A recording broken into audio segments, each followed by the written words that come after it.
Good morning from the 10,000 Islands. I'm on one of those islands right now. I paddled about 6 miles to get out here this morning in the fog. It was very dense. I was paddling against the tide because I wanted to get out here when there was high enough water levels. In other words, the high tide was near about the time that I wanted to shoot. So as you can see, I'm on this messy beach right here. This is the windward side of this island, and about 3 months ago it was hit by Hurricane Ian, and it really did a lot of damage on this side. It's just kind of a continuous thing out here, and I was out here a month or so ago at low tide, and I liked what I saw, and I thought if I could just come out here when there was high enough water levels and go for those shots where you have a very long exposure, you're smoothing out the water, you're minimizing the water basically, and you're using the dead trees, you know, those are in the water, and there's all different kinds of shapes and forms going on there as kind of an interest there. And it really creates a surreal, minimalistic type of scene, and which I love, and I've tried to shoot those out here on these islands a few times, but when I saw this scene here, I thought, oh, I could have a lot of fun here. There's a lot of possibility composition-wise.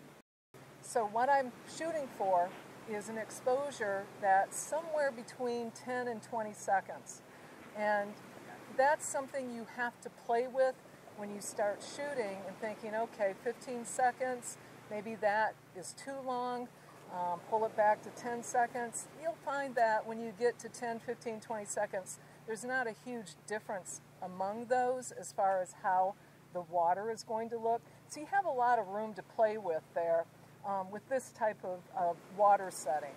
So first of all, what I used today was a 17 to 28 millimeter lens. As soon as I got here, the first thing I did is I grabbed my camera and I just started walking around a little bit and just kind of getting a sense for different compositions where I might be standing relative to the sunlight, which was mostly behind me or to my side. So once I have my composition and I have my camera on the tripod, I am going to look through the viewfinder and I'm going to set my exposure. My shutter speed when I first set up to shoot was about 1/80th of a second. 1/80th of a second is going to almost freeze the water action. That's not what I want. I want to smooth that water out, so I need a much longer exposure than 1/80th of a second. All right, so that's where the filter comes in. All right, now notice here, and I'll show you, in fact, I'll just go ahead and take it off. What I'm using is a filter holder, and I'm using a square filter that inserts into this holder. So the filter that I am using here, and you can see how it really dampens the light, it is a 10-stop neutral density filter. Now, why did I use a 10-stop neutral density filter? Well, neutral density, I wanted to make sure that everything was cut out evenly. Not a graduated filter, but one that would affect the entire scene. So neutral density filter.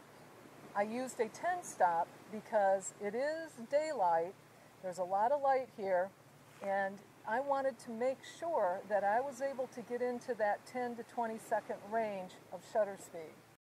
My initial exposure was 1/80th a second. If I reduce the light coming through the lens by 1 stop, I'm going to have to add back 1 stop of light using my shutter speed. I would have to go from 1/80th to 1/40th. Keep doing that 10 times. So 1/80th to 1/40th, 1/40th to 1/20th, 1/20th to 1/10th, 1/10th to 1/5, 1/5 to 1/2, 1/2 to 1 second, 2 seconds, 4 seconds. We're looking at about an 8 to 16 second shutter speed using a 10-stop filter. So you can see the 10-stop worked really well for me. I was able to get into a range of about 10 to 20 seconds. I actually ended up shooting at about 15, maybe 13 seconds, somewhere in there.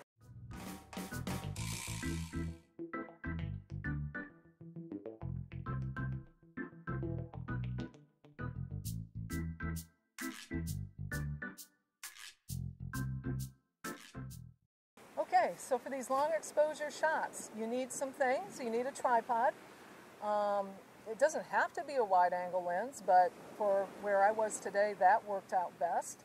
You do need a filter, and by the way, this filter and filter holder set is not the only option you have. You can also get a circular neutral density filter that just screws right on to that lens.